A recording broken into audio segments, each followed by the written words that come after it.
नमस्कार. लक्षवेधीमध्ये आपल्या सगळ्यांचं स्वागत. मी प्रसाद काथे. नवी दिल्लीत सुरू असलेल्या शेतकरी आंदोलकांनी आज दिवसभर पूर्ण वेळ साखळी उपोषण करायचं ठरवलं आहे. शेतकऱ्यांच्या मागण्यांकडे सरकारचं लक्ष पुन्हा एकदा वेधण्याच्या निमित्तानं हे साखळी उपोषण केलं जात आहे. जवळपास महिना होत आला हे आंदोलन सुरू आहे. त्या आंदोलनाची धार अद्याप तरी कमी झालेली नाही. दुसऱ्या बाजूला या आंदोलनात सहभागी होण्याच्यासाठी नाशिकहून मोठ्या संख्येनं आंदोलक रवाना झाले. यापूर्वी सुद्धा महाराष्ट्रातून शेतकरी आंदोलनाला समर्थन देण्याच्यासाठी मंत्री असोत किंवा त्यांचे कार्यकर्ते असोत दिल्लीला पोहोचले होते. मात्र या आंदोलकांचं दुःख वेगळंच आहे. या आंदोलकांचं दुःख असं आहे की केंद्र सरकार त्यांच्याकडे म्हणे लक्षच देत नाहीये. एका बाजूला केंद्र सरकारच्या बाबतीत त्यांची ही तक्रार आहे, दुसऱ्या बाजूला भारतातल्या माध्यमांच्या बाबतीत सुद्धा शेतकरी आंदोलकांची तक्रार स्पष्टपणे समोर येते. या शेतकरी आंदोलकांनी आपली तक्रार समोर आणताना अशी भूमिका घेतली आहे की माध्यम ठरवून शेतकरी आंदोलनाच्या बातम्या दाबतायत. वस्तुस्थिती बघायला गेली तर माध्यमांच्यासाठी इतकं दीर्घकाळ चाललेलं आंदोलन हे तुलनेनं नव्या घटना घडायला लागल्याच्या नंतर कव्हरेजच्या बाबतीत अर्थात वार्तांकनाच्या बाबतीत थोडंसं मागे पडणं स्वाभाविक आहे. त्याचबरोबर आंदोलनात तसं नाविन्य नवीन दिसत नाही आणि याच नाविन्याच्या अभावामुळे कव्हरेजमध्ये पडलेला फरक हा आता आंदोलकांना खुपू लागलाय की काय हा प्रश्न निर्माण होतो. याला उपाय म्हणून शेतकऱ्यांच्या आंदोलकांनी स्वतःचं असं एक फेसबुकचं पेज काढलं. मात्र फेसबुकचे नियम न पाळल्यामुळे काही तासांसाठी हे फेसबुक पेज ब्लॉक करण्यात आलं. फेसबुकने केलेली ही कारवाई आंदोलकांना पटली नाही आणि त्यावरून पुन्हा एकदा शेतकरी आंदोलनाच्या बाबतीत अपपरभाव होत असल्याची तक्रार ठामपणे केली गेली. मुळात कोणत्याही आंदोलनाचा एक निर्णायक टप्पा असतो आणि आंदोलन किती खेचायचं याची तयारी खऱ्या अर्थानं पूर्वीपासून झालेली असते. ज्या पद्धतीनं शेतकऱ्यांच्या आंदोलनाच्या ठिकाणी 6 महिन्याचा शिधा पोहोचलेला आहे असं सांगितलं जातं, त्याचा अर्थ हे आंदोलन दीर्घकाळ चालवण्याची रणनीती आणि पुरेशी तयारी याआधीच झालेली आहे की काय असा प्रश्न पडावा. आणि म्हणूनच चर्चेच्या नव्या फेऱ्या घडत नसताना सुमारे महिनाभर आंदोलन चालू असताना यापुढे शेतकरी आंदोलनाची दिशा काय असेल, सरकार आणि आंदोलक परस्परांमध्ये चर्चा करतील का, सरकार लेखी हमी द्यायला तयार असताना सुद्धा कायदे रद्दच करा हा हट्ट आंदोलक सोडतील का, या आणि अशा अनेक प्रश्नांसह आजची लक्षवेधी चर्चा शेतकरी आंदोलनाकडे दुर्लक्ष खरंच होतंय.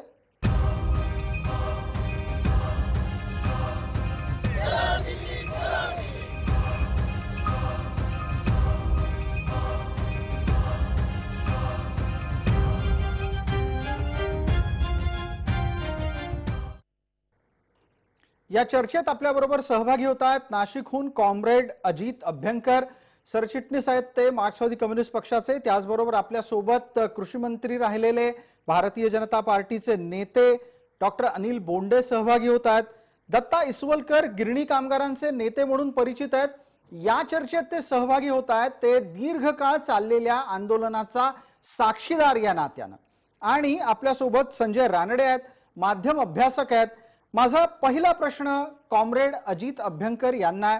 कॉम्रेड, फेसबुकचं पेज 3 तास तुमचं बंद राहिलं, आंदोलकांचं पेज होतं, त्यावरून थेट आंदोलनाच्या कडे माध्यमांनी दुर्लक्ष केलेलं आहे आणि हे सगळं ठरवून घडतंय. इतका निष्कर्ष काढणं बरोबर आहे का? पटकन आणि अत्यंत घाईनं अशा प्रकारचे निष्कर्ष काढले जात आहेत, ते आंदोलनासाठी पूरक आणि पोषक आहेत का? अजितराव. हे पहा, आंदोलनाकडे माध्यम दुर्लक्ष करतायत सरसकट असं कोणी कुठं म्हणलेलं आहे हे आता मी दिवसभर आंदोलनामध्येच आहे. नाशिकच्या मध्ये हे सगळे शेतकरी आज तिकडे गेलेले आहेत, जात आहेत म्हणजे आता. त्यामुळे मला नेमकं कोणी विधान केलंय हे मला माहित नाही. सर्वसाधारणच माध्यम सगळी दुर्लक्ष करतायत असं कोणी विधान केलं हे मला माहित नाही. पण तुम्ही स्पेसिफिकली जे तुम्ही आता म्हणालात राष्ट्रीय पातळीवर आणि समाज माध्यमांमध्ये ही चर्चा ठरवून घडतीये की माध्यमं आता शेतकऱ्यांच्या आंदोलनाचं कव्हरेज देणं बंद करू लागली असेल? नाही नाही नाही नाही, बघा तुम्ही आता चर्चा घडती आहे, त्याचं तुम्ही एक रिपोर्टिंग जे करता ते त्या प्रत्येकामध्ये काहीतरी एक एक थोडासा ऍडिशन होते म्हणजे स्टेटमेंटमध्ये. माझं असं म्हणणं आहे की आता आपण स्पेसिफिक बोलूया. फेसबुक पेज, आता आंदोलनाचं फेसबुक पेज 3 तास बंद राहिलं आणि त्याचं कारण काय दिलं गेलं त्यांना? त्याचं कारण असं दिलं गेलं की सोशल स्टँडर्ड्स जी आहेत कम्युनिकेशनची, सोशल मीडियाची, ती तुम्ही पाळलेली नाहीत किंवा तुम्ही पाळत नाहीत. आता काय सोशल स्टँडर्ड्स आहेत की जी यांनी ब्रेक केली असं कथित अशा प्रकारचं विधान हे फेसबुकच्या व्यवस्थापनाकडून केली गेली की तुम्ही समाजामध्ये अशांतता म्हणजे व्हायलन्स किंवा फ्रॉड अशा प्रकारचा पसरवत आहेत की जो समाजाला इतका हानिकारक आहे की फेसबुक स्वतःचा वापर त्याच्यासाठी होऊ देणार नाही, अशी भूमिका त्यांना घ्यावी लागेल. आता अशा प्रकारची भूमिका या आंदोलनामध्ये प्रत्यक्ष रस्त्यावरती कधी घेतली गेलेली नाहीये. तर माध्यम आणि त्यामुळे माध्यमांमधून घेण्याचा तर प्रश्नच, म्हणजे फेसबुकमधून तर घेतली जाण्याचा प्रश्नच नाहीये. असं असताना त्यांनी ते फेसबुक पेज 3 तासासाठी बंद केलं आणि ते बंद केलं आणि नंतर पुन्हा चालू केलं. त्यानंतर प्रचंड त्याच्याबद्दल उद्रेक झाला, प्रचंड टीका झाली. अजितराव, हा इतिहास माहिती सुरू केलं. आपण निष्कर्षाप्रत येऊ. अजितराव, हा इतिहास माहिती आहे, आपण निष्कर्षाप्रत येऊ. फेसबुक असं का वागलं असेल, त्यामागे कोण आहे, तुम्हाला त्याबद्दल काय वाटतं ते बोला. नाही एक्झॅक्टली तेच सांगतो मी, त्याच्यासाठीच मी सांगतोय की सोशल स्टँडर्ड, सोशल नॉर्म्स न पाळल्यामुळे ते बंद केलं असं तुम्ही आता बोलताना म्हणालात. त्यामुळे लोकांचा असं समजूत होऊ शकतो की तुमचं पण मत तसंच आहे.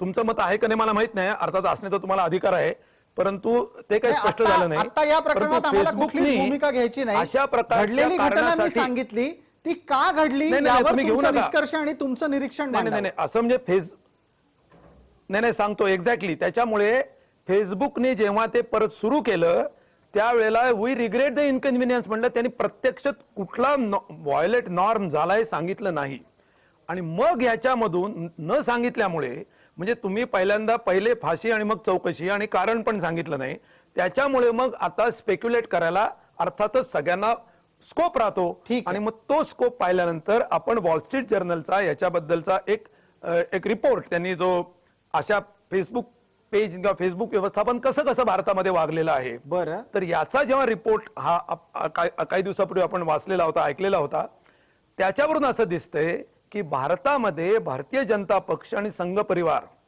यांच्या प्रतिकूल अशा प्रकारच्या ज्या ज्या काही बातम्या असतील, विशेषतः परिणामकारक ज्या असतील, त्या थांबवायच्या. आता मी तुम्हाला सांगतो, माझ्या स्वतः आमच्या पक्षाच्या कॉम्रेड सुभाष शमी म्हणून कार्यकर्ते आहेत, त्या कोविडच्या काळामध्ये ते फक्त काहीच करत नव्हत्या. फक्त त्यांनी सरकारच्या धोरणावरती काही प्रश्न उपस्थित करणार पॅकेजेसवरती त्यांचं फेसबुक अनेकदा बंद केलेलं आहे. त्याच्याबद्दलच्या रिसर्च तक्रारी आम्ही केलेल्या आहेत. म्हणजे काय मी आता इथं सांगतोय असं समजू नका. तेव्हा फेसबुकची जी पद्धत आहे ती अशी पद्धत आहे, मात्र अतिशय खरोखर हिंसक आव्हानं करणाऱ्या, मजकूर देणाऱ्या. अजितराव, मुद्दा लक्षात आला, वेळेची मर्यादा आहे म्हणून थांबवतो. आपलं एक महत्वाचं निरीक्षण आहे की फेसबुकला भारतीय जनता पार्टी आणि राष्ट्रीय स्वयंसेवक संघ नियंत्रित भारतामध्ये करतात. परिणामस्वरूप त्यांच्या विरोधात बोलल्या जाणाऱ्यांच्या सामाजिक अभिव्यक्तीवर गदा आणली जाते. संजय रानडे आपल्या सोबत आहेत. संजय रानडे, एक प्रश्न पटकन, साधा, थेट मुद्द्याचा. असा प्रकारचा निष्कर्ष हा सुतावरून स्वर्ग गाठणारा आहे का? तशा प्रकारच्या घटना फेसबुक कडून घडतायत का?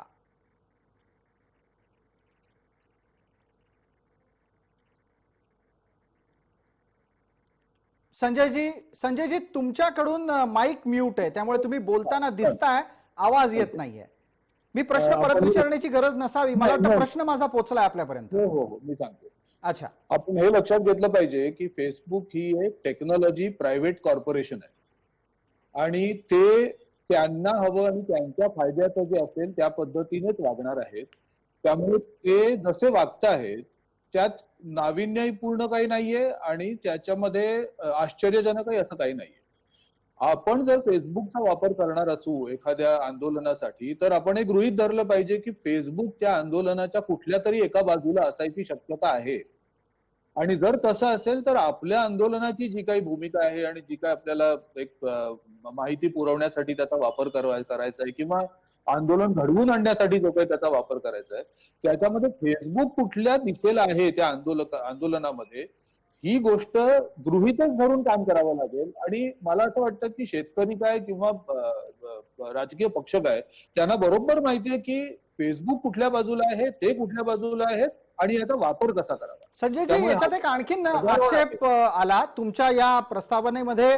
महत्वाचा मुद्दा आला की फेसबुक हे निष्पक्ष आहे अशा प्रकारचा समज कोणी करून घेऊ नये आणि फेसबुक हे व्यावसायिक दृष्ट्या कोणाच्या तरी एका बाजूला असू शकतं हेही कुणी विसरू नये. पण मी संजयजी आपल्याला जो कॉम्रेड अजितरावांनी मांडलेला मुद्दा आहे तिकडे आणतो. अजितरावांनी असा थेट आक्षेप घेतला की फेसबुक हे भारतीय जनता पार्टी आणि संघाकडून भारतात नियंत्रित होतं. इतका मोठा दावा हा लागू पडतो का फेसबुकसाठी? आणि मी त्यासाठीच विचारलं, हा सुतावरून स्वर्ग गाठण्याचा प्रयत्न म्हणावा का? त्यामध्ये सत्तेत जे असतात आणि जे फेसबुक वापरतात आणि फेसबुक त्यांच्या बाजूला जर त्यांना असं वाटत असेल की हे यांच्या बाजूला आहे, तर त्यांचे विरोधक अशाच प्रकारचा आक्षेप करतात. म्हणजे आता जेव्हा डोनाल्ड ट्रम्प US मध्ये प्रेसिडेंट होते तेव्हा फेसबुक त्यांच्या बाजूने होता असं डेमोक्रॅट्स म्हणायचे. आय एम शुअर अजून 6 महिन्यानंतर जे जो बायडन आलेले आहेत फेसबुक त्यांच्या बाजूने असं थोड्या वेळाने आपण म्हणायला लागतो. त्यामुळे याच्यात फारसं काही तथ्य नाही. अगदी. आणि याचा एक छोटासा आणखीन एक उदाहरणादाखल तपशील द्यायला लागेल की ज्या क्षणी डोनाल्ड ट्रम्प निवडणूक हरतायत हे लक्षात आलं, त्या क्षणी निवडणुकीच्या निकालासंदर्भात त्यांचे दावे सुद्धा गायब केले गेले आणि ते विवादित आहेत असं स्पष्टपणे समाज माध्यमांवर यायला लागलं. म्हणजे घराचे वासे बदलतात, घर बदललं की वासे बदलतात, तसा प्रकार आहे हा. ते माध्यम आहे. आणि मला असं वाटतं की सत्तेत असो नाही तर विरोधात असो, दोघेही राजकारण करताना ते माध्यमाचा उपयोग आपल्या आपल्या हिताच्या दृष्टीने करतच असतात. आणि असं गृहीत धरणं की अरे रे विरोधकांना याच्यातलं काहीच माहिती नाहीये किंवा अरे बापरे सत्तेतल्या लोकांना सगळंच माहितीये, असं इतकं आपण बाळबोध पद्धतीने याचा विचार करू शकत नाही. एक हा खेळ दोघेही पार्टी अगदी व्यवस्थित सुज्ञपणे पूर्ण बुद्धीने खेळतायत. कोणीतरी वरचढ आहे, कोणीतरी खाली आहे, हे सतत होत राहतं. ठीक आहे. अजितरावांना काही मुद्दे प्रतिवादाचे मांडायचे आहेत असं दिसतंय. अजितराव, 1 मिनिटाचा वेळ आहे, आपल्याला इतर मान्यवरांकडे पण जायचंय. नाही, मी एवढंच सांगतो की आता रानडे साहेब जे म्हणाले, he has practically confirmed what I have said. आपण असं मानत होतो आतापर्यंत की मीडिया हा निष्पक्षपाती असतो आणि त्याने असलं पाहिजे. याऐवजी media knows on which side of the bread is butter. तेव्हा ब्रेडच्या कुठल्या साईडला बटर आहे हे पाहून ते ब्रेडची स्लाइस उचलतात. संजयजी, पण फेसबुक, संजयजी, अजितरावांचा जो दावा आहे तो माध्यम म्हणून फेसबुककडे पाहतानाचा दृष्टिकोन योग्य आहे असं म्हणणारा ठरू शकतो? नाही, याच्यात एक आपण म्हणजे गल्लत करतो आहोत की फेसबुक हे न्यूज मीडिया ऑर्गनायझेशन नसून, अगदी बरोबर, हे टेक्नॉलॉजिकली ऑर्गनायझेशन आहे ज्याच्यावरती न्यूजचा खेळ खेळला जातो. ते न्यूज मीडिया ऑर्गनायझेशन नाहीये आणि त्याचा न्यूजच्या डेस्टिनेशनसाठी लोक वापर करतात हे खरं, पण ते न्यूज मीडिया ऑर्गनायझेशन नाहीये. आणि दुसरा मुद्दा हा जो पुन्हा पुन्हा एक गैरसमज पसरला जातो की सगळी माध्यमं निपक्षपाती असतात वगैरे. निपक्षपाती असणं हा धोरणात्मक भाग आहे. माणूस असेल तो निपक्षपाती असू शकत नाही. त्यामुळे कुठल्याही संस्थेला कुठल्या तरी एक टेक्नॉलॉजी म्हणा, विचारसरणी म्हणा, याची चौकट असणं अपेक्षित आहे. फक्त ती चौकट स्पष्ट असते. जी न्यूज ऑर्गनायझेशन असतात त्यांची जी चौकट असते ती स्पष्ट असते, कारण आपल्याला त्यांची आयडिओलॉजिकल फ्रेमवर्क त्यांच्या एडिटोरियल मधून दिसत असते. ठीक आहे, मुद्दा लक्षात येतोय. आपल्याला पुढे जायचंय. अनिल बोंडे आपल्या सोबत आहेत. अनिलजी, भारतीय जनता पार्टी ठरवून शेतकऱ्यांच्या आंदोलनाच्या कडे लोकांचं लक्ष जाऊ नये अशा प्रकारची पावलं टाकत असल्याचा आक्षेप जर समोर आला तर तो तुम्ही स्वीकारणार आहात का? आणि त्यासाठी सत्तेचा वापर होतोय असाही दावा केला जातोय? मला असं वाटत नाही, कारण भारतीय जनता पक्षाचे केंद्रीय कृषी मंत्री जे आहेत ते सातत्यानं स्वतःच टेलिव्हिजनवर सांगतात आहे की पंजाबच्या शेतकऱ्यांचं आंदोलन सुरू आहे, हरियाणातल्या शेतकऱ्यांचं आंदोलन सुरू आहे आणि त्या शेतकऱ्यांना आवाहन करतात आहे की त्यांनी चर्चा करता यावं. एवढंच नाही तर सर्व भारतीय जनता पक्षाच्या कार्यकर्त्यांना किंवा सर्व भारतामधल्या शेतकऱ्यांना ते आवाहन करतात आहे की हे कायदे कसे शेतकरी हिताचे आहे आणि त्यामुळे त्यांनी आंदोलकांकडे कधी दुर्लक्ष केलं असं मला वाटत नाही.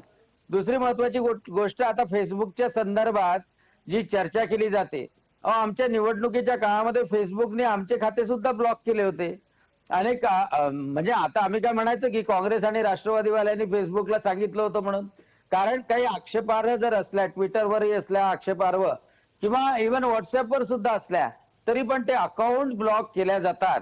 आणि त्यामुळं म्हणजे कुठेही काही झालं जगामध्ये तर भारतीय जनता पक्ष करताय किंवा राष्ट्रीय स्वयंसेवक संघ करताय, म्हणजे एका दृष्टीने भारतीय जनता पक्ष, राष्ट्रीय स्वयंसेवक संघ संपूर्ण जगामधल्या मीडियावर कंट्रोल करतं असं जर चित्र असेल तर ते भारतीय जनता पक्षासाठी चांगलं आहे. परंतु मला नाही, असं असं एकदम खात्रीने सरसकट वाटतं. चांगलं आहे असंही म्हणू नका डॉक्टर बोंडे. ते जितकं चांगलं असतं ते नाही, तितकं चांगलं घातकही नाही. असतं. एवढी ताकदवान जर समजत असेल जगामधली, खरं म्हणजे व्लादिमीर पुतीन, आता जे कम्युनिस्ट अजितजी अभ्यंकर आहे, व्लादिमीर पुतीन यांनी रशियामध्ये काय केलेलं आहे, तिथल्या मीडिया कशा मॅनेज झालेल्या होत्या, तिथल्या मीडिया काय दाखवतात, चीनमध्ये किती प्रकारच्या मीडियांना स्वातंत्र्य आहे, ठीक. आपल्याकडे तुम्हाला उलट सुचवायचं काय सगळ्या आहे? मीडियाला कुठेही डॉक्टर सगळ्या मीडियाला तुम्हाला कुठेही- सुचवायचं काय आहे कुठेही की बंधन नाही. कम्युनिस्टांच्या राजवटीमध्ये माध्यम स्वातंत्र्य नसतं, हे तुम्हाला अधोरेखित नाही करायचं नाही आहे? नाही नाही हेच कम्युनिस्टांना सांगायचं आहे की कम्युनिस्ट इथे जो गळा काढतात आहे तो गळा नाही काढू शकत रशियामध्ये, चीनमध्ये. मला हे सांगायचं आहे, इथे उलट गळा काढण्याच्या ऐवजी इथे जे स्वातंत्र्य आहे, म्हणजे आज अजित नवले नाशिकवरून जाऊ शकतात, सर्वजण आपले स्टेटमेंट देऊ शकतात, वारंवार आपलं मत प्रदर्शित बरं. करू शकतात, सर्व चॅनलवर आंदोलनामध्ये काय काय सुरू आहे, त्यांच्या भावना काय आहेत त्या सुद्धा दाखवल्या जातात. ठीक आहे. आणि जे कायद्याच्या बाजूने आहेत त्याही बाजूने दाखवल्या जातात. मला असं वाटतं की संपूर्णतः केंद्र सरकारने आंदोलकाची बाजू ऐकून घेण्याचं आणि ते प्रसारित होण्याकरता मदत करण्याचं धोरण अवलंबिलेलं आहे. ठीक आहे. आणि हे सर्वात आयडियालिस्टिक सिच्युएशन आहे असं मला वाटतं. डॉक्टर बोंडे धन्यवाद. पटकन एकदा अजितरावांना प्रश्न विचारूयात. अजितराव, कम्युनिस्टांच्या राजवटीमध्ये माध्यम स्वातंत्र्य नसतं, हे विधान तुम्हाला पटतं का? आणि तिथं माध्यम स्वातंत्र्य म्हणजे रशिया आणि चीनमध्ये माध्यम स्वातंत्र्य नसेल तर कम्युनिस्ट भारतामध्ये माध्यमांच्या बाबत उच्चारवानं पक्षपातीपणाचे आरोप कसे करू शकतात? हे पहा, पहिली गोष्ट, मी चीन किंवा रशियाचा प्रतिनिधी म्हणून इथं बोलत नाहीये.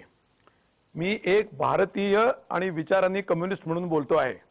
तेव्हा मी भारतातली व्यवस्था, सत्ता कशी असावी, कशी चालते याच्याबद्दल आपण चर्चा करतोय म्हणून त्याच्याबद्दल बोलतोय.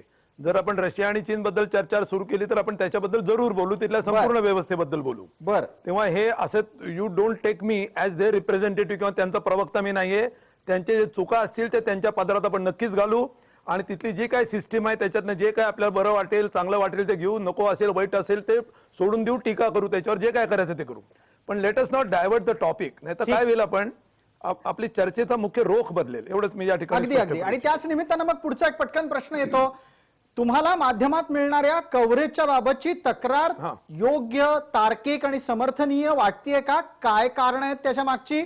आणि अशा प्रकारच्या तक्रारी हा रडीचा डाव आहे का? बघा, मी तुम्हाला सांगतो, माध्यमांमध्ये ज्या प्रकारचं कव्हरेज म्हणजे टाइम ज्याला म्हणतो, इन टर्म्स ऑफ टाइम, हा टाइम कमी झालाय, तो काही प्रमाणात कमी होणार आहे, स्वाभाविक आहे. याच्याबद्दल काही कोणी तक्रार करू शकत नाही.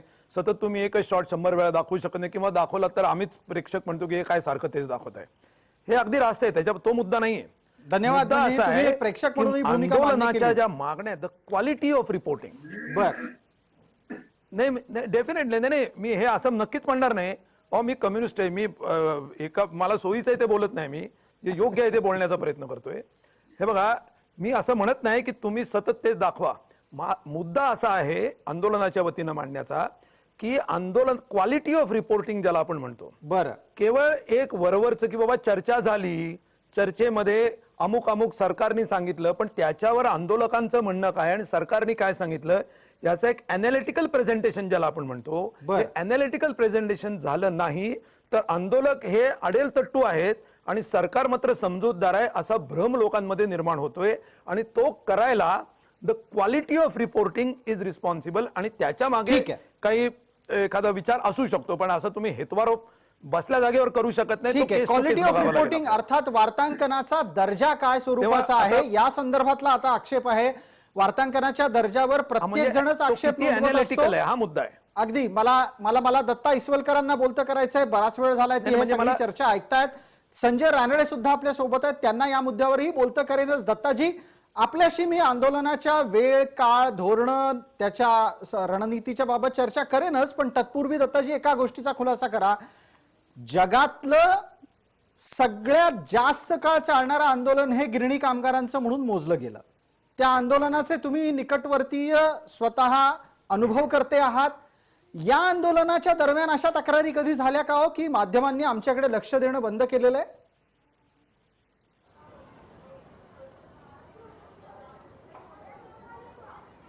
नाही, माध्यमांनी म्हणजे तो जर काळ आपण बघितला तर माध्यम फार कमीच होती त्या दृष्टीने. ज्या दिवशी गिरण्या तुम्हाला माहिती आहे की गिरण्या जवळजवळ 125 वर्ष गिरण्या चालल्या आणि त्यांचा एक पिरियड तो संपलाही, कळलं की नाही. त्यामुळे आपल्याला असं त्याच्याशी कम्पेअर करताना सर्व गिरणी कामगारांना सगळ्या माध्यमांनी वगैरे चांगला पाठिंबा दिलेला होता. पण आता जी माध्यमं आपल्याकडे ज्या प्रकारे माध्यमं तयार झालेली आहेत एवढ्या संख्येने, तेवढी संख्या त्यावेळी नव्हतीच. माध्यमं फारच कमी होती, हे आपण लक्षात दिलं. वर्तमानपत्रामध्येच ज्या काय बातम्या यायच्या त्याच येत होत्या. आणि गिरणी कामगारांचं एक असं होतं की गिरणी कामगार आणि मुंबई यांचं नातं हे अगदी जवळचं नातं होतं. ठीक आहे. एक भाऊ जर पोलिसात असेल तर एक गिरणीत असायचा, अशा तऱ्हेचे. आणि सगळी तो आपला पिरियड आपण बघितला गिरणी कामगार. ठीक आहे, एक पटकन पुढे मुद्दा नेतोय संजय रानडे यांच्याकडे. संजयजी, दत्ता इसवलकरांची भूमिका पण ऐकली आपण, गिरणी कामगारांच्या आंदोलनाचं कव्हरेज कसं राहिलं त्याबद्दलची त्यांची मतं ऐकली. एक थोड्या वेळापूर्वी कॉम्रेड अजित अभ्यंकर असं म्हणताना दिसले की वार्तांकनाचा दर्जा हा त्यांना समाधान वाटणारा नाही, त्यांना समाधान देणारा नाही. मग या वार्तांकनाच्या दर्जाची फुटपट्टी ही प्रत्येकाच्या दृष्टीनं बदलते का एक फुटपट्टी असते आणि माध्यम त्याप्रमाणे वागत असतात? माध्यमांची मुळात वार्तांकनातली नाविन्याची गरज ही जर आंदोलनकर्त्यांकडून पूर्ण होणार नसेल तर मग आंदोलनाचं कव्हरेज स्वाभाविकरित्या कमी होईल. हे आंदोलनकर्त्यांनीही लक्षात घेण्याची गरज आहे की नाही? संजय रानडे. आताचा जो काळ आहे ना, म्हणजे हे गिरणी कामगार, तुम्ही जे मला ते एक चांगलं उदाहरण घेतलं, कारण त्यावेळेला मी टाइम्स ऑफ इंडियामध्ये होतो आणि मला हे आठवतंय की गिरणी कामगारांचे नेते आम्हाला म्हणायचे, काय तुमचा पेपर आम्हाला कव्हरेज देत नाही. आणि ते पण असंच म्हणायचे की अहो काय ना, तुमचं क्वालिटी चांगली नाही, तुमचं विश्लेषण बरोबर. असं हे सेम थिंग, म्हणजे याच्यात काही फरक नाहीये. अच्छा, म्हणजे तक्रारी आजच्या नाही आहेत, अशाच जुन्याच आहेत. ते कुठल्याही जगामध्ये कुठल्याही भागात तुम्ही गेलात तर तो म्हणजे माध्यमं जी असतात ती आपल्या बाजूने मांडत नाहीत मुद्दा, किंवा आमचा पुरेसा मांडत नाही, किंवा आमची बाजू नीट मांडत, असं हे सगळेच म्हणत असतात. आणि ह्याच्यात काही गैर नाही किंवा काही म्हणजे चूक आहे असं अशातलाही भाग नाही. हे अगदी बरोबर आहे, कारण माध्यमं ही त्यांच्या वेळेच्या सायकलमध्ये असतात आणि घटना ज्या असतात आंदोलनाच्या त्या वेगळ्या एका सायकलमध्ये घडत असतात. त्यामुळे त्या सायकल नेहमीच मॅच होतील असं होत नाही. पण त्याच्यामध्ये आता जो बदललाय, जे खूप मोठा बदल झालाय तो म्हणजे ऍक्टिव्हिजम म्हणून जे काही चाललेलं असतं ते मीडिएटेड ऍक्टिव्हिजम खूप मोठ्या प्रमाणात वाढलंय. त्यामुळे प्रत्येकच जण एक ऍक्टिव्हिस्ट झालाय. म्हणजे शाळेतलं पोरग असो, कॉलेजातलं असो, कुठल्याही त्याचा म्हणजे घरात त्यांनी तुळस पण लावलेली नसेल, पण तो शेती विषयावर भरभरून बोलणार आहे त्या माध्यमांमध्ये, आणि मग तो आपली मतं वगैरे काय काय मांडणार आहे. त्यामुळे ज्याला आपण मीडिएटेड ऍक्टिव्हिजम म्हणतो ते प्रचंड प्रमाणात वाढलेलं आहे. आणि मग जे कोर जे आंदोलक असतात ना, त्यांना हा खूप अडचणीचा भाग असतो की यातल्या कोणाकोणाला करेक्ट करायचं. म्हणजे दृष्टिकोन आहे, म्हणजे एक दृष्टिकोन आहे तो सरकारच्या बाजूने आहे, एक दृष्टिकोन आहे तो आंदोलकांच्या बाजूने, असे अगदी मर्यादित. पण संजयजी मध्ये थांबवतोय आणि एक पुढचा प्रश्न घेतो पटकन, की या सगळ्या गोष्टी या सत्तेकडून नियंत्रित होत आहेत, हा आक्षेप कितपत गांभीर्यानं घ्यायचा? कारण आता माध्यम म्हणजे मी समाज माध्यमांविषयी बोलतोय, आपल्या वृत्तवाहिन्या आणि वर्तमानपत्रांच्या विषयी नाही. समाज माध्यमं ही स्वस्त झाली आहेत, त्याचबरोबर त्याच्यावरची अभिव्यक्ती ही नियंत्रित होऊ शकत नाहीये. अशा वेळेला समाज माध्यमं ही कोणी त्रयस्थ व्यक्ती किंवा सत्ता गट नियंत्रित करतो, इतकं निष्कर्षाप्रत येण्याचं धाडस का होतं आंदोलकांचं? आणि खास करून त्याचं कारण, महत्वाचं कारण हे आहे की समाज माध्यमांमध्ये जितक्या प्रमाणामध्ये ही माहिती येते आणि त्याच्यामधला जो मेन मुख्य भाग असतो तो भावनिक असतो. म्हणजे समाज माध्यमांमध्ये जे सगळ्यात जास्त प्रकट होतं आणि जे सगळ्यात जास्त विश्लेषण करता येतं ते भावनिक दृष्टीने करता येतं. आणि ते करू शकण्यासाठी लागणारा जो डेटा अनालिसिसचं जे एक साईज आहे, त्यासाठी लागणारा पैसा, त्यासाठी लागणारा वेळ, त्यासाठी लागणारा एक्सपर्टीज हा मोठ्या कंपन्यांकडे किंवा सत्तेत असलेल्या लोकांकडेच असू शकतो. बर तो मी जर ठरवलं की मला हे सगळं अनालिसिस करायचंय की आता ट्विटरवर काय चाललंय, तर तेवढी क्षमता व्यक्ती म्हणून माझ्याकडे नसते. मला संस्थात्मक सपोर्टच लागतो. आणि झालंय असं की तो जो भाग आहे ना संस्थात्मक सपोर्ट, तो अतिशय त्याच्यात तफावत झाली की काही लोकांकडे तो खूप आहे आणि काही लोकांकडे कमी आहे. ठीक आहे डॉक्टर बोंडे, या निमित्ताने एक प्रश्न उपस्थित राहतो आणि आपण केंद्रातल्या सत्ताधारी गटाचे प्रतिनिधी या नात्याने इथे आहात. मला त्या निमित्तानं आपल्याला विचारावं असं वाटतं की माध्यमांमध्ये काय येतंय याबाबत सत्ताधारी सर्वात जास्त संवेदनशील असतात का आणि ते आपल्या बाजूचं असावं याच्यासाठी पडद्याआडून प्रयत्न करत असतात का? वाटतं की आपण जे काम करतोय किंवा आपण कोणती योजना आणतोय, विशेषतः सत्तेमध्ये असताना, कारण मी कृषी मंत्री म्हणून होतो, तर त्या योजना लोकांपर्यंत पोहोचल्या पाहिजे. सरकारने केलेलं चांगलं काम लोकांपर्यंत पोहोचलं पाहिजे. पण त्यासाठी माध्यमांवर दडपण आणणं किंवा एखादं आंदोलन असेल किंवा दुसऱ्याचं म्हणणं दडपणं, असा काही प्रकार फारसा मी पाहिला नाही आणि आताही होत असेल असं मला वाटत नाही. पण या कारण शेतकरी की आताही आंदोलनाच्या बाबतीत तुम्हाला असं वाटतंय का की समाज माध्यमांवर त्यांची अभिव्यक्ती ही रोखली जातीये, त्या अभिव्यक्तीच्या विरोधात कारवाई होतीये आणि हे सगळं सत्ताधारी करतायत? नाही, निश्चितपणे समाज माध्यमावरची तर कारवाई कोणीच रोखू शकत नाही. परंतु समाज माध्यम फेसबुक असो, ट्विटर असो किंवा व्हॉट्सअप असो, जर त्यामध्ये आक्षेपार्ह गोष्टी टाकल्या गेल्या तर निश्चितपणे त्याच कंपन्या, म्हणजे कोणाचंही, माझं असो तुमचं असो कोणाचंही असो, आक्षेपार्ह टाकल्या आणि एक कंप्लेंट जरी कोणी मारली, कारण आम्ही करतोय ना आता, जे माजी मुख्यमंत्र्यांच्या विरोधात किंवा कोणाच्या विरोधात आक्षेपार्ह लिहिलं तर आपण ट्विटरला कंप्लेंट करू शकतो, त्याचं अकाउंट ब्लॉक करू शकतो. आणि त्यामुळं अशा गोष्टी असल्या तर परस्परच लोक तक्रारी करतात आणि ते ब्लॉक करता येऊ शकतं. हा एक महत्वाचा मुद्दा आहे. अजित रावांना त्या निमित्तानं बोलतो करू.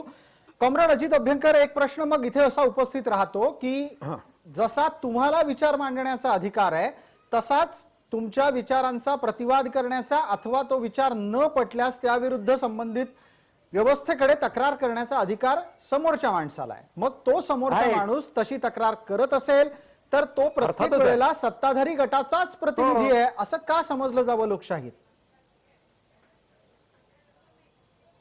नाही, आता अर्थातच असं समजलं म्हणजे आक्षेप घेण्याचा निश्चित अधिकार आहे आणि त्यांनी तो जरूर करावा, जरूर बजवावा, याच्याबद्दल कोणाचं दुमत नाहीये. परंतु फेसबुक आणि गुगल, आता मगाशी आपण गुगल हे सर्च इंजिन जरी असलं तरी सुद्धा त्या गुगलचे बायस कसा असतो आणि फेसबुकचा बायस कसा असतो ह्याच्याबद्दलचा तो अत्यंत तपशीलवार असा रिपोर्ट. उदाहरणार्थ फेसबुकचे सगळ्यात जास्त मोठे ऍडव्हर्टायझर हे भारतीय जनता पक्ष आहेत. सगळ्यात मोठं ऍडव्हर्टायझिंगचं उत्पन्न फेसबुकला भारतीय जनता पक्षाकडनं मिळतं.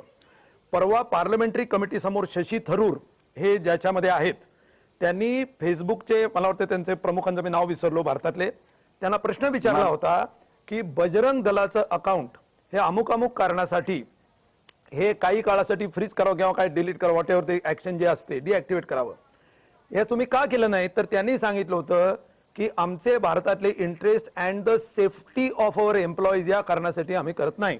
बर, आता फेसबुक, आता तुम्हाला जर असं म्हणायचं असेल पण मग की फेसबुक हे सोशल मीडिया आहे आणि ते निष्पक्षपाती आहे तर मग तुम्ही जरूर म्हणू शकता. तुम्हाला याच्यातून सुचवायचं काय आणि सांगायचं काय? नाही, दोन मला वेगळे सुचवायचं शब्द आहेत, हे दोन्हीतल्या मगाशी भूमिका वेगळ्या आहेत. अजितराव, नाही, दोन गोष्टी, नाही मी सांगतो ना, मला दोन गोष्टी सांगायच्या आहेत. एक तर मटेरियल इंटरेस्ट आहेत, इथले सत्ताधारी कोण आहेत, जाहिराती कोणाकडनं मिळतात, आणि एक मोठा ऑर्गनाइज ग्रुप फेसबुक वापरणारा जो आहे, जो बीजेपी किंवा यांनी त्यांचा जो सगळा आयटी सेल आहे त्याच्याकडून जो सगळा संघटित केला जातो, या सगळ्याचा एकंदरीत विचार करता that defines on which side of the bread is butter. ठीक आहे, मग मला एक पुढचा प्रश्न आणखी अजितराव आपल्याला विचारायचा आणि त्यानंतर डॉक्टर बोंडेंना आपण बोलतं करणार आहोत. अजितराव, कोणतंही आंदोलन दीर्घकाळ चालू नये हे सत्ताधाऱ्यांना वाटत असतं. मग अशा वेळेला आंदोलनाकडे दुर्लक्ष करून परिस्थिती चिघळत ठेवण्यात सत्ताधाऱ्यांना काय हासिल असेल? आणि हाच प्रश्न मला मग बोंडेंनाही विचारायचा आहे, वेगळ्या पद्धतीने विचारतो. आधी अजितराव बोलतील. कॉम्रेड अजित अभ्यंकर. नाही, हे जे आंदोलन आहे, हे आंदोलन किंवा हा प्रश्न हा बेसिकली हा ज्यामधून त्याचं प्रेरणा आहे सगळी, ही प्रेरणा कॉर्पोरेट सेक्टरची आहे. ही अदानी, अंबानी, कारगिल, मोन्सॅन्टो यासारख्या ज्या बड्या कंपन्या आहेत त्यांची आहे. 15 जूनला यांनी ज्या वेळेला तो अध्यादेश काढून हे कायदे जारी केले त्याची काही एक गरज नव्हती. संसदेमध्ये, राज्यसभेमध्ये ज्या पद्धतीने मुस्कटदाबी करून, खोटेपणा करून ते बिल पास करून घेण्यात आलं त्याची काही गरज नव्हती, unless they have some dictate from the corporate sector. हे सर्व केल्यानंतर आता इट हॅज बॅकफायर्ड आणि आता त्यांना ते चक्रव्यूहात अडकलेले आहेत. त्यांना बाहेर कसं पडायचं कळत नाहीये. त्यांना असा प्रयत्न आहे की काहीतरी करून आपण पंजाब हरियाणाला एकदा बदनाम करूया, आंदोलनाला श्रीमंत शेतकरी म्हणू, काहीतरी करून let's call the dog mad so that we can kill it.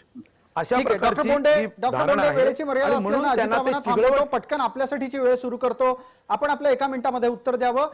आंदोलकांकडे दुर्लक्ष करण्यामागची ही भूमिका असू शकते असा जो कॉम्रेड अजित अभ्यंकरांचा दावा आहे तो तुम्हाला मान्य आहे? अजितरावांचं अतिशय दुर्दैवी मत आहे. खरं जर पाहिलं तर आत्मनिर्भर भारत बनवण्याकरता जे इन्व्हेस्टमेंट करण्यात आलं आहे त्यामध्ये कायदे बदल करणं, शेतकऱ्याला अधिक स्वातंत्र्य देणं आणि प्रायव्हेट इन्व्हेस्टरचं सुद्धा शेतीमध्ये, आपण सॉफ्टवेअरमध्ये प्रायव्हेट इन्व्हेस्टरचं पाहिजे पण शेतीमध्ये इन्व्हेस्टमेंट आकर्षित करणं, ह्या दोन्ही गोष्टी महत्वाच्या होत्या आणि त्यासाठी कायद्यामध्ये बदल करणं अतिशय आवश्यक होतं. ते शेतकऱ्यांचं उत्पन्न वाढण्याकरता आवश्यक होतं. आता त्यामध्ये फक्त पंजाब हरियाणा मधल्या दलाल किंवा कृषी मंडळींच्या डोक्यामध्ये जो भ्रम टाकण्यात आला की कृषी उत्पन्न बाजार समिती बंद होईल, MSP बंद होईल, या सगळ्या गोष्टीचं निराकरण केंद्र सरकारने केलेलं आहे. 6 कलमी प्रस्ताव सुद्धा पाठवला. पण दुर्दैव हे आहे की अगोदर MSPच्या बाबतीत बोला असं म्हणणारे, शेतीच्या मालकीच्या बाबतीत बोला असं म्हणणारे आता म्हणतात आम्हाला तुमचे कोणतेच प्रस्ताव मान्य नाही, तुम्ही तिन्ही कायदे वापस घ्या. आता मला अजितजींना विचारायचं आहे की याला मी अडेल तट्टू भूमिका म्हटलं तर वाईट वाटेल, परंतु अनेक लोकांना असं वाटतं की या शेतकऱ्यांनी हा हट्ट सोडावा आणि सरकार जर बोलावत आहे तर एक सांगोपांग चर्चा करावी. माझं हे आव्हान आहे की या विधेयक, या कायद्यामध्ये काही बदल, या कायद्यामध्ये काही सुधारणा जर शेतकऱ्यांना पाहिजे असेल, कोणालाही पाहिजे असेल, त्यांनी समोर यावं, चर्चा करावी आणि त्यामध्ये बदल करून घ्यावे. ठीक आहे डॉक्टर बोंडे, एका निर्णायक टप्प्यावर ही चर्चा आपण आणलीत. त्यानिमित्तानं सगळ्या प्रेक्षकांना सांगू इच्छितो की एक छोटी विश्रांती घेऊन लवकरच परत येतो आणि पुढच्या भागात आपण जो महत्वाचा मुद्दा उपस्थित करणार आहोत तो असा की नक्की अडेल तट्टू भूमिका कोण घेत आहे. दत्ता इसवलकरांना त्यात अधिकाधिक बोलायची संधी मिळेल आणि त्याचबरोबर हाही मुद्दा उपस्थित करू की आंदोलनाच्या लढाईतले टप्पे महत्वाच्या पद्धतीनं अधोरेखित करण्याची गरज आहे का. लक्षवेधीच्या पुढच्या भागात लवकरच परत येतोय.